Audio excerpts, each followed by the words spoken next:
tugas akhir kelompok akuatik dengan Bapak Bento Apriano. Saya Yusuf Trianda selaku moderator pada video kali ini. Dilanjutkan dengan teman saya.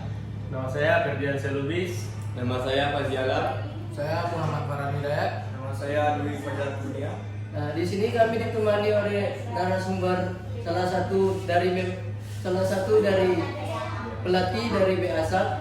Kami panggilkan Dulu Bang.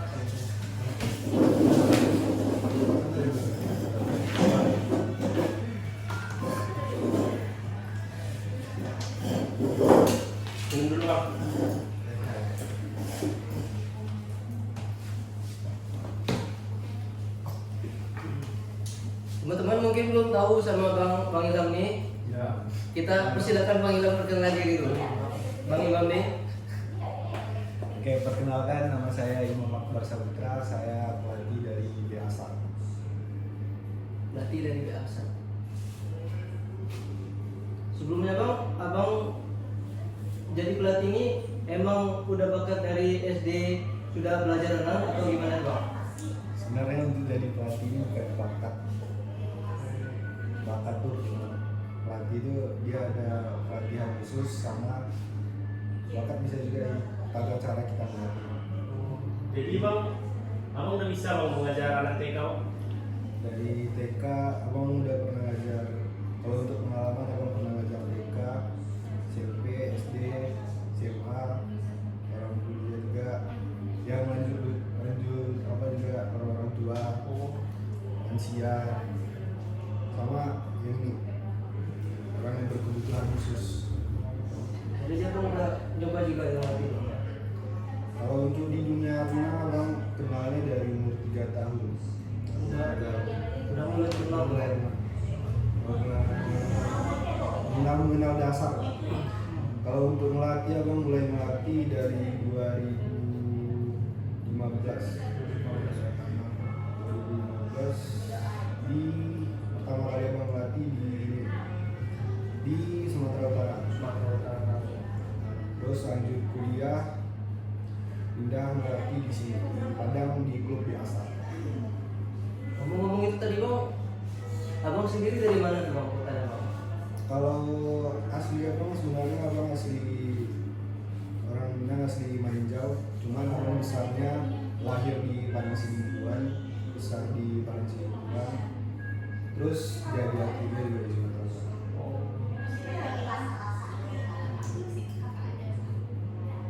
Umur 3 tahun itu kan Abang udah ini tuh udah mulai dari dasar berenang kan ya. Nah, Abang ini maksud Abang tuh punya mau jadi pelatih renang tuh kenapa tuh Bang? Pertama awal dari abang mulai melatih ini sebenarnya karena situasi sebenarnya. Dari awal corona. Jadi semenjak corona kan bisa dibilang kayak atlet ini semua panggungnya udah pada ada lagi. Terus setelah itu pelatih abang nyaranin karena itu sama juga udah vakum di situ jarang latihan. Terus setelah itu abang balik ke klub abang yang dulu. Abang dikasih kesempatan sama pelatih abang untuk bantu dia ngelatih pertama kali. Di situ abang coba melatih dasar, aman ke dasar, abang naik tingkatan ke pemula, naik tingkatan lagi ke prestasi. Sampai sekarang ini abang melatih di BASAT. Abang nama klubnya apa Bang waktu di Padang Sidimpuan Bang? Kalau untuk di Padang Sidimpuan abang pertamanya nama klubnya BSC Tamasuk. Terus setelah kuliah, kalau abang masuk di BASAT ini awalnya abang dikenalin dulu sama UMP Aquatic. Di UMP Aquatic itu abang baru kenal sama semua anggotanya, baru adalah terbangun klub ini. Nah, abang mulai melatih di situ di BASAT. Jadi Abang ini termasuk member lama Bang ya dari atlet BASAT ini Bang ya? Dibilang member lama lumayan. Itu yang membuat Abang masuk ke BASAT itu apa tuh Bang? Yang membuat abang masuk di BASAT, satu ketertarikan abang sama orang-orang yang di dalam. Terus dari cara berpikirnya sama cara orang itu, cara ada yang namanya itu Pak Berto. Ya, Ya, betul. itu Jelasin kami jelasin sendiri. kami tuh. Cara pembagian Pak Berto yang mana menurut abang itu sepemikiran abang. Oh. Dari cara dia gimana ya, kan di BA1 dia bisa dibilang untuk tingkatan yang prestasi sampai yang dasar dibedain. Jadi pelatih dasar dia satu megang privat. Nah untuk prestasi dia dibedain. Jadi Pak Berto ini ngasih kesempatan untuk semua pelatih itu untuk mengajarkan muridnya dengan caranya sendiri. Jadi nggak ada harus ke tangan kayak harus kayak gini kayak gitu nggak. Jadi itu salah satu bikin abang ketertarikan melatih dia.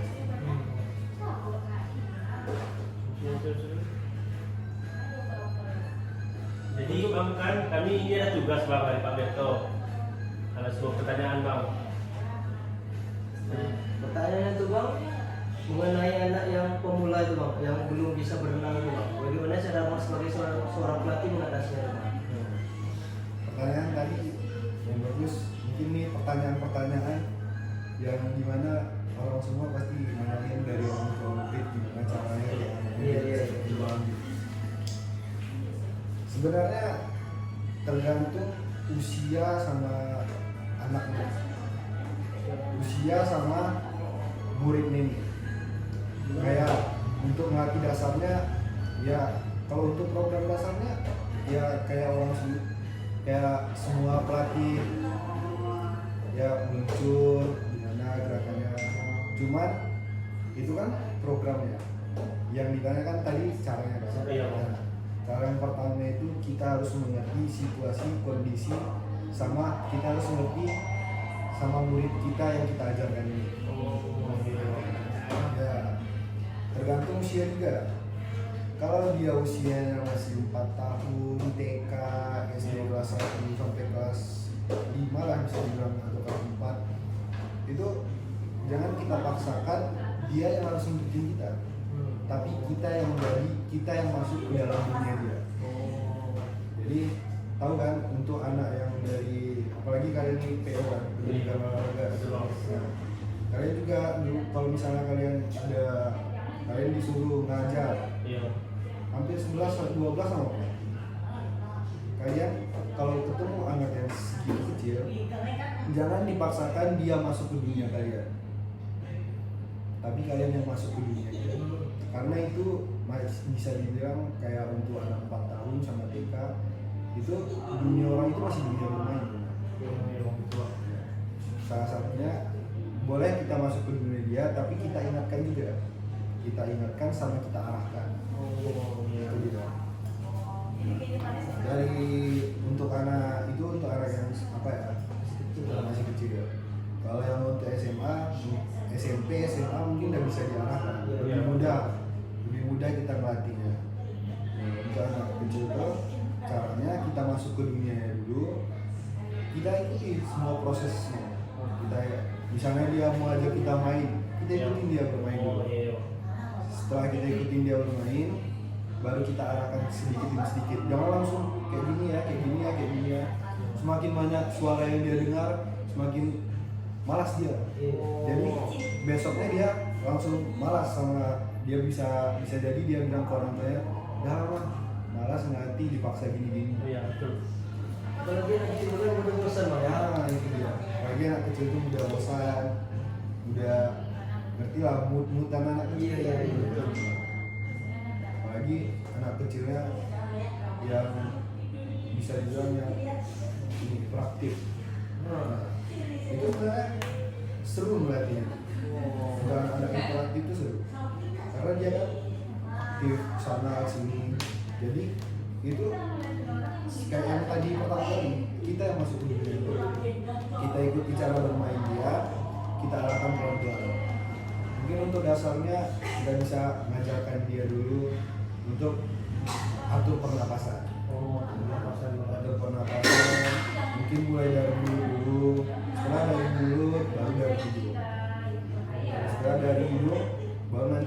kita ajarkan dia cara pompa, kan itu pompa bisa ya, keluar masuk air. Iya. Jadi pernapasannya dihirup dari mulut, dikeluar dari hidung. Oh ya. Jadi bang, sebaiknya kita ngajari sebuah anak ini di pagi hari, siang atau sore bang? Waktunya bang. Kalau untuk waktu sebenarnya nggak ada masalah. Kapanpun waktunya bisa. Intinya lihat kondisi juga. Kalau kolamnya yang terbuka jangan diajak di siang.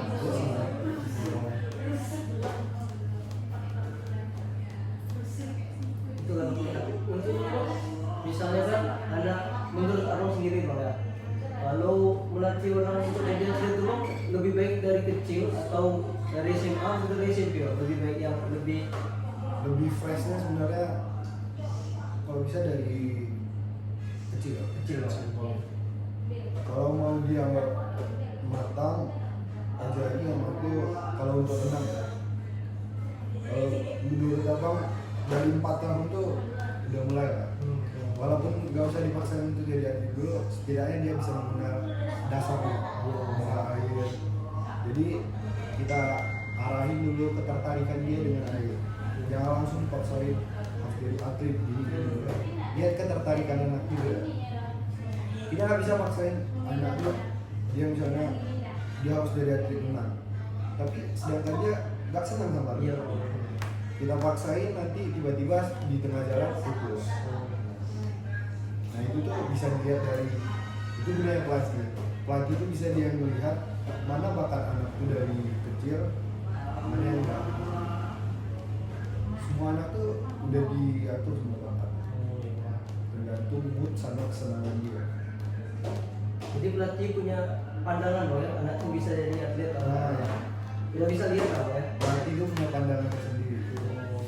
Dari renang dasar juga pelatih itu Tahu bang. tahu gimana. Itu untuk ini bang, apa orang yang belum bisa kan bang. Nah ini pertanyaan kedua itu bang, bagaimana menghilangkan rasa trauma dari orang bang? Untuk menghilangkan rasa trauma, misalnya traumanya dia akan tenggelam lah. Ya, betul. Tenggelam.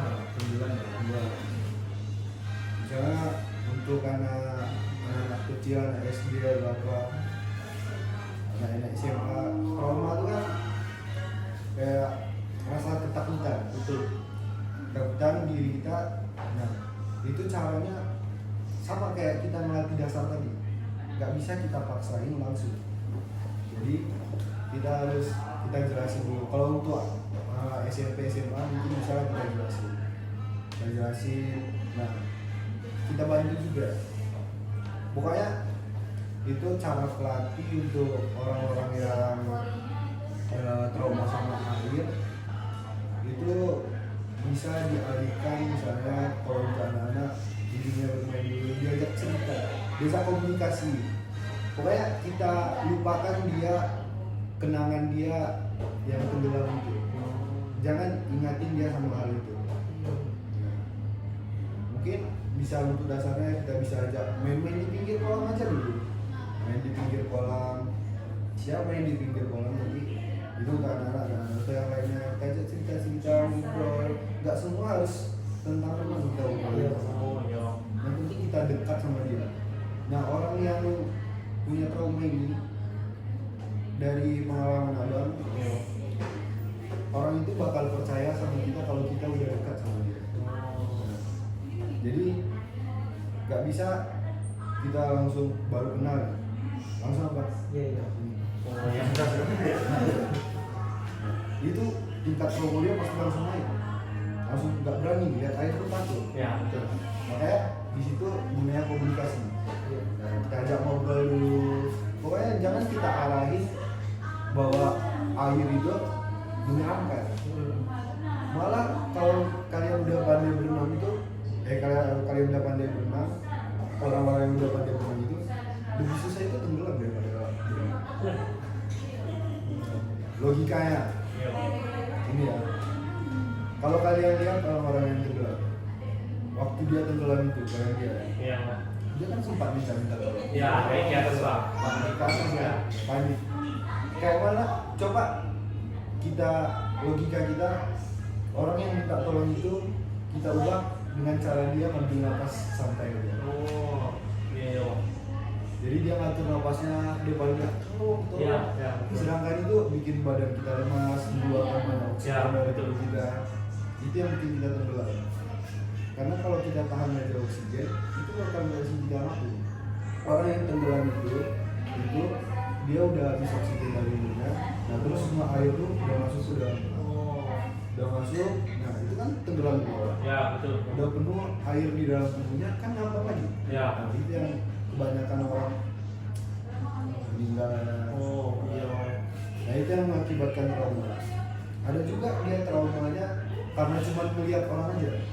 Jadi orang Kok bisa gitu juga Bang ya? iya, tenggelam jadi dia trauma. Itu tenggelam berkali. Oh. Ada juga yang karena mitos. Oh. Nah, tahu kan? Iya, iya, Bang. Jadi orang tuh kayak, ini kata orang ini makan korban. Ya, ya, tahu Bang ya. Setiap bulan makan korban. Nanti apa aja langsung. Kayak mistis nih orang ini. Jadi tumbal ini. Jadi yang kedua ya Bang, tentang selama melatih pengalaman paling berkesan selama jadi pelatih ya Bang. Pengalaman paling berkesan selama melatih itu melihat murid kita sukses. Bisa mencapai prestasi ya Bang. Gak usah mencapai prestasi, melihat waktunya dari yang 1 menit ke misalnya 49 detik aja. Dari 1 menit ke 49 detik itu aja udah bikin hati kita senang. Iya, Bang. Itu udah naik dari 1 detik aja, itu udah bikin kita senang. Nah itu apa tadi pertanyaannya? Tantangan paling berkesan apa? Pengalaman berkesannya itu melihat murid kita berhasil sama melihat senyum dari orang tua murid kita. Ada peningkatan di murid itu senang juga Pak? Iya, ada peningkatan di murid. Kita lihat ada peningkatan di murid, otomatis orang tua juga senang. Ya, kita pun senang. Jadi Bang kan waktu kami di Bang ujian kemarin, teman saya tenggelam Bang. Jadi gimana Bang cara nyelamatinnya Bang? Saya nggak bisa Bang kan kemarin sama-sama tenggelam kami jadi. Itu gimana Bang? Cara nyelamatinnya Bang? Cara nyelamatinnya, kalau untuk cara nyelamatinnya tuh dia ada cara-cara tersendiri ya. Yang pertama, Ya. yang orang yang ingin menyelamatkan harus pandai berenang dulu. Oh. Ini ya itu Bang, kan ada apa? Kayak ban itu Bang. Nah udah dilanting ban itu Bang. Pas badan dilanting nggak ada dia, nggak ada ditarik dia Iya. Bang. Malah perdinya udah mati, perdinya itu. Ya itu Bang. Nah iya, untuk SOP kolam itu kan dia harus ada ban Iya. tadi kan. Nah, itu kita kan udah lempar dulu. Iya. Kadang orang yang tenggelam ini Nggak tahu juga. nggak Ya. dia Ada panik Karena ya. panik Karena kan. udah panik. Kayak aku bilang tadi udah muat-muatnya kayak begini mungkin. caranya cuma satu, yang menyelamatkan harus pandai berenang. Berarti belum ada. Sekali ya. Jadi Bang, menurut apa mana nih Bang yang lebih susah mengajarkan orang yang belum pernah berenang sama sekali sama orang yang trauma? Lebih sulit orang yang trauma. Oh. Pendekatan juga Bang. Pendekatannya lebih lama, prosesnya lebih harus mendalami sama ini. Kita harus ngerti keadaan dia sama yang trauma dia. Nah sama orang yang trauma itu kita nggak bisa keras. Iya, kita harus sebut. Jadi mungkin untuk anak SMA Iya Bang. udah di ujung udah 100 kali pertemuan, nyentuh air pun nggak berani. Iya. Mungkin bolehlah kita paksain sedikit. Tapi kalau untuk anak kecil jangan, karena itu bakal meningkatin rasa trauma dia. Kita ajak aja bermain kalau anak kecil, ajak bermain, cerita-cerita. Sama kayak yang tadi kita masuk ke dunia dia, kita kenalkan sama dia air itu, kita jauhkan rasa takut dia dari air itu, kan banyak. Main di pinggir kolam itu salah satu cara untuk menghilangin trauma juga. Main di pinggir kolam, nyentuh air. Nanti setelah itu tenggelamin kakinya dulu. Pelan-pelan. Pelan-pelan. Kakinya aja dulu, walaupun cuma sehari cuman kaki. Besoknya kan udah sepinggang, Iya. udah sebahu, warna dimasukin semua lagi. Bukan ditenggelamin, kan? Minum dulu bang, minum dulu bang. Nek, jangan lupa makan. Santai ya. Jadi memang betul bang kalau kita berenang ini bisa menghilangkan stres bang. Bisa. Oh. Yang berenang ini saatnya hilangkan stres dulu. Hilangkan stres, semua bisa dibantu. Wow. Ini bang, pertanyaan bang. Kan biasanya orang bilang kan berenang biar tambah tinggi. Nah itu gimana tuh bang? Betul nggak tuh bang? Nah, itu dia. Kalau menurut abang, Iya bang. berenang bikin tambah tinggi. Sebenarnya itu tergantung genetik, itu menurut abang. Oh. Kalau memang genetik dia orang tua dia pendek, semuanya dipaksain berenang sampai jadi bubur nggak apa-apa. Mau dikasih suplemen apapun, Iya bang. iya nggak bakal tinggi. Karena gimana ya? Renang ini mungkin kalau menurut abang pemacu biar cepat tinggi aja sampai masa pertumbuhannya habis. Kalau untuk biar bisa tinggi, nah itu tergantung genetik sih. Mau dia berenang 1000 kali, 100 kali, setiap hari ya. Terus yang nanti lagi Iya. bang. Iya bang. Kalau memang iya berarti ada yang dari kecil udah stoer ya. Ada yang mau tanya lagi bang? Tahap-tahap untuk melatih orang yang keterbatasan sama orang tua itu banyak yang mana Pak? Keterbatasan sama orang tua maksudnya? Maksudnya yang udah lanjut usia sama yang kurang Oh, benar. Usia gitu. Ya. tahapnya banyak yang mana? Tahap-tahapnya mungkin lah orang lansia ini kan nggak semuanya ada yang sehat. Ya. Pasti orang itu ada yang pernah nih bisa diterapi. Nah kita tanya dulu, ini ibu apa pengalamannya kok bisa mau berenang gitu. Kalau dia bilang ya pengen berenang soalnya dari dulu nggak bisa berenang, nah kita kan latih dasar kayak gimana kita melatih orang dasar kayak biasanya. Nah kalau misalnya ada dia yang untuk terapi kayak salah fit kan, itu kan dia pasti ada cara-cara yang khusus. Nah itu baru itu bisa dibilang tergantung programnya. Program sama misalnya kan orang tua ini banyak lah dia nggak bisa gini ada sakit ini katanya. Nah, jadi pengen berenang. Nah, tanya dulu sakitnya di bagian mana, yang mau diterapi di bagian mana, apa penyakitnya, ini siap operasi jadi ya, belum bisa gini, nanti agak diarahin pelan-pelan ke misalnya di arah bawah, agak diarahin pelan-pelan, mungkin digaya bebas untuk cara tertentu juga gitu. Kalau orang tua yang yang lansia yang pengen biar bisa pandai berenang kan, ya jadi kayak dasarnya, tapi jangan dipaksain. Kalau dia capek, udah stop dulu, kasih dia minum istirahat. Nah, capek sedikit lagi bu, bisa bu. Ngerti orang tua. Sesak nafas ya, soalnya kalau menurut abang ya, jadi pelatih renang itu udah termasuk setengah dari badan kita itu letaknya di penjara. Iya ya, banyak resiko besar. Iya, resikonya besar. Soalnya ada apapun yang kejadian di kolam sama di kolam, pasti yang kena pelatihnya. Tanggung jawab bang ya. Iya. Karena bukan abang membandingin sama olahraga yang lain ya. Mungkin resikonya sama-sama banyak kan. Iya. Kalau di renang kan, soalnya ini pelatihnya satu, muridnya 20. Iya. Emang bisa dia jamin dia kelihatan gitu. Betul betul bang. Kalau untuk orang-orang dewasa yang dia latihnya, mungkin senior dilatihnya bisa lah dia megang 20 orang. Nah itu dia abang sukanya sama konsep biasa gitu. Orang itu punya pelatih satu pelatih, satu murid untuk mendidik. Jadi nampak dia kefokusan pelatih sama kefokusan kita sama murid itu. Jadi kita fokus cuma sama satu murid itu. Nah, kalau yang untuk senior itu cuma kita baca-baca pada ini dengan segini. Kalau itu dasar kita suruh ini benar kesana ya, ini pelatihnya tenggelam tiba-tiba tahu pelatihnya nggak pajak benar ya lah, nampak korban jadi.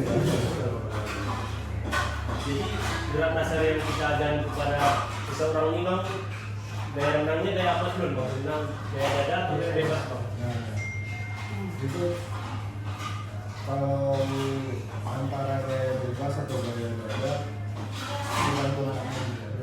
Kalau menurut abang tergantung anaknya gimana dia kesenangan gerakan itu. Tapi kalau saran abang itu di gaya bebas. Gaya bebas.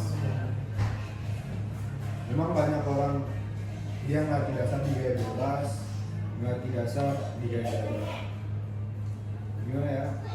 Yang dua ini memang pokok dari dasar. Jadi kalau untuk ambil jalan tengahnya dilihat anaknya senang di gaya mana dulu.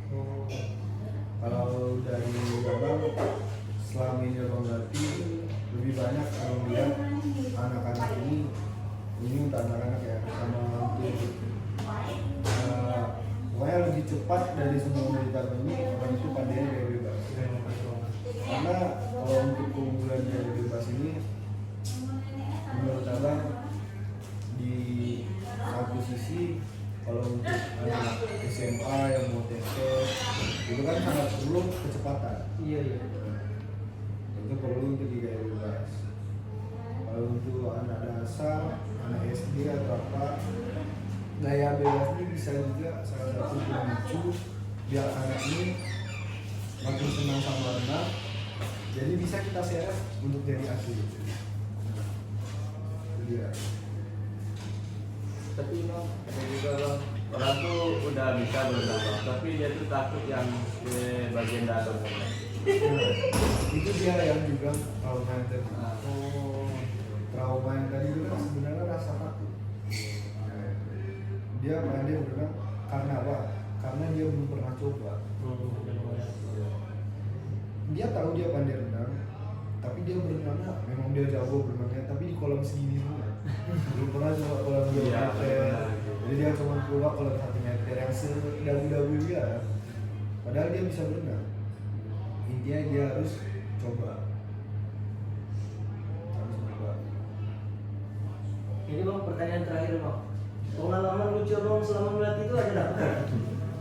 Pengalaman lucu pas melatih itu Melatih dari anak kecil atau SMA atau dewasa lah. abang paling lucunya sama paling capek itu melatih yang anak berkebutuhan khusus itu. Kenapa itu? Itu sebelum itu bang, udah berapa anak bang latih kebutuhan khusus? Kalau untuk pengalaman kan lama kan. Jadi ada satu cerita bang dulu waktu melatih anak berkebutuhan khusus ini. Nah, abang melatih. Nah, setelah abang ngajak dia udah kami udah selesai latihan. Jadi abang ngajak dia untuk main-main dulu. Main-main. Tahu lah anak berkebutuhan khusus ini semua nggak bisa kita paksain ya. Ya, betul. Dia pasti pengen maunya dia gitu. Abang ajak bermain. Jadi ada satu sisi orang tuanya ini ngajak abang ngobrol. Ya. Nah, karena abang pede kan, kolam ini cuma segini. Soalnya kolam 2 meter itu di sana di ujung. Iya. Oh bisa bang ya? Iya, jadi itu cobaan abang juga. Jadi abang ngobrol sebentar sama mamanya. Abang ngobrol sama bundanya, mamanya. Nah, baru nggak lama ngobrol, cuma mamanya cuma nanya gimana progres anaknya. Jadi abang jelasin kan. Nah, abang pirasat abang dia masih di kaki abang main-main. Pas abang lihat dia udah lari ke kolam 2 meter. Nah, di situ kan panik kalau lari kejar. Cuman abang tetap dari jauh. Abang tetap dari jauh, dia melompat, abang dia ini dia abang ngopat. Nah ternyata dia praktekin hal yang abang ajarin dasarnya. Nah, pas dia udah capek, udah mau mungkin udah mau tenggelam abang lihat, baru abang bantu. Cuman itu tergantung pelatihnya ya. Tergantung cara pelatih melihat muridnya. Jadi tak bisa mentang-mentang kayak udah ajarin anaknya renang kan, kayaknya dia lari kayak gitu. Iya,